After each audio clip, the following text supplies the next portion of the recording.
ஒருவேள அந்த நடிகர் நிஜமாவே காசு குடுத்து ஒரு கும்பல கூப்ட்டு அந்த நடிகைய கடத்த சொல்லிட்டு, அவங்கள கார்ல வச்சு பாலியல் ரீதியான துன்புறுத்தல குடுத்து, அத வீடியோவா எடுத்து, அத ஃப்ரெண்ட்ஸா வீட்ல உட்காந்து பார்த்து, சிரிச்சுக்கிட்டு, அத ஃபன் பண்ணிக்கிட்டு அந்த மாரிலாம் பண்ணியிருந்தாருன்னா, அத விட ஒரு கேவலமான ஒரு விஷயம் எதுவுமே கிடையாது. அத விட ஒரு மோசமான, ஈவலான ஒரு விஷயம் எதுவுமே கிடையாது அப்படின்னு தான் நான் சொல்லுவேன்.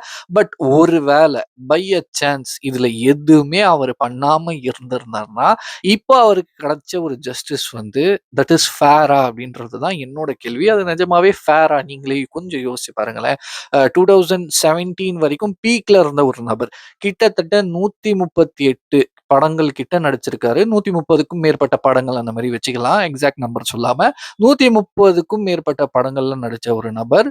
அதுக்கப்புறம் பார்த்தீங்கன்னா, வெறும் 13 படங்கள் மட்டும் தான் ரிலீஸ் ஆயிருக்கு அவரது. 2017க்கு அப்புறம் அவருக்கு ரிலீஸ் ஆயிருக்கிற படம் இப்போ வரைக்கும் வெறும் 13 படங்கள் மட்டும் தான் ரிலீஸ் ஆயிருக்கு. இப்போ அவரோட கெரியர் போச்சு, அவரோட பேர் போச்சு, எல்லாமே போச்சு. இப்போ "நீ எந்த ஒரு தப்பும் செய்யலப்பா, நீ போலாம்ப்பா" அப்படின்னு சொன்னா, இது எந்த விதத்தில ஃபேரா இருக்கும் அப்படின்ட்டு எனக்கு தெரியல.